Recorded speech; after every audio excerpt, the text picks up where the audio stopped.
Hey guys, எல்லாருக்கும் வணக்கம். இன்றைக்கி நாம் கடலை மாவு பற்றி தான் பார்க்க போகிறோம். இதை இங்கிலீஷில் கிளாம்ஃப்ளார்னு சொல்லுவாங்க, ஹிந்தியில் பேசன் சொல்லுவாங்க. இது ஆக்னேவை ட்ரீட் பண்ண ஹெல்ப்ஃபுல்லாக இருக்கும். டேனை ரிமூவ் பண்ணும். டெட் ஸ்கின்ஸ் எல்லாம் ரிமூவ் பண்ண ரொம்ப ஹெல்ப்ஃபுல்லாக இருக்கும். ஃபைன் ஃபேஷியல் ஹேர்ஸ் எல்லாம் ரிமூவ் பண்ணும். இன்ஸ்டன்ட் ஃபேர்னஸ் கொடுக்கும்.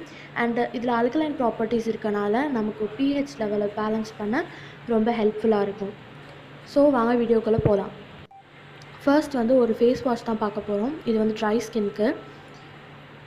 இதுக்கு நான் யூஸ் பண்ண போகிற இன்க்ரீடியன்ட்ஸ் 2 ஸ்பூன் கடலை மாவு அண்ட் கொஞ்சம் காய்ச்சாத பசும்பால்.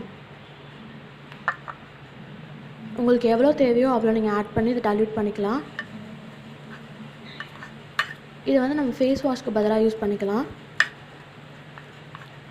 மார்னிங் அண்ட் ஈவினிங் எப்போ வேணால் யூஸ் பண்ணிக்கலாம். இது மில்க் ஆட் பண்ணுறதுனால ட்ரை ஸ்கின்க்கு ஒரு நல்ல மாய்ஸ்சரைசேஷன் கிடைக்கும்.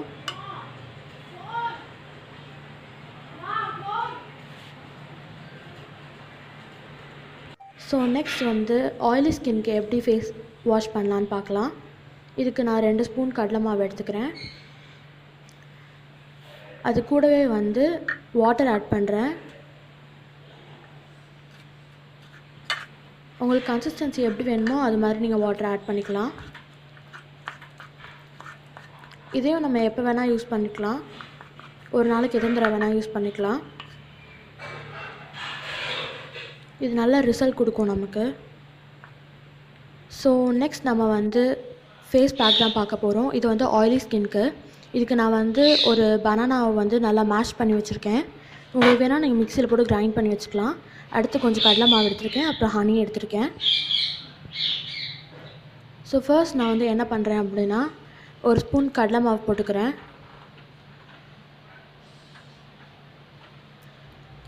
இது கூடவே நான் அந்த பனானா மேஷ் பண்ணி வச்சுருக்கேன்ல அதையும் ஆட் பண்ணுறேன். நீங்கள் மிக்சியில் அரைச்சிங்கன்னா இன்னும் கொஞ்சம் ஃபைனாக இருக்கும்.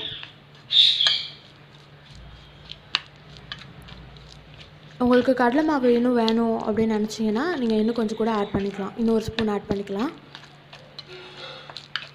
அண்ட் இது ரொம்ப கெட்டியாக இருக்குன்னு நினச்சிங்கன்னா நீங்கள் கொஞ்சம் பச்சை பால் ஆட் பண்ணி இது டைல்யூட் பண்ணிக்கலாம். நான் எக்ஸ்ட்ரா ஒரு ஸ்பூன் கடலை மாவு போடுறேன். இந்த பேக் உங்களுக்கு ஃபேஸில் போட்டு எக்ஸ்ட்ரா இருந்தாலும் நீங்கள் கையிலலாம் கூட அப்ளை பண்ணிக்கலாம்.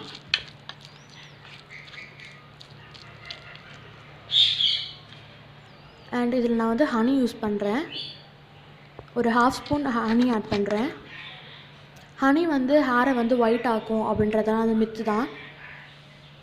அப்படியே உங்களுக்கு பயமாக இருந்ததுனாலும் நீங்கள் இந்த ஸ்டெப்பை ஸ்கிப் பண்ணிக்கலாம். ஸோ இந்த பேக்கை நீங்கள் வீக்லி த்ரைஸ் யூஸ் பண்ணால் நல்ல ரிசல்ட் கிடைக்கும். உங்கள் ட்ரை ஸ்கின்னை நீங்கள் நல்லா மாய்ஸ்சரைஸாக வச்சுக்கலாம்.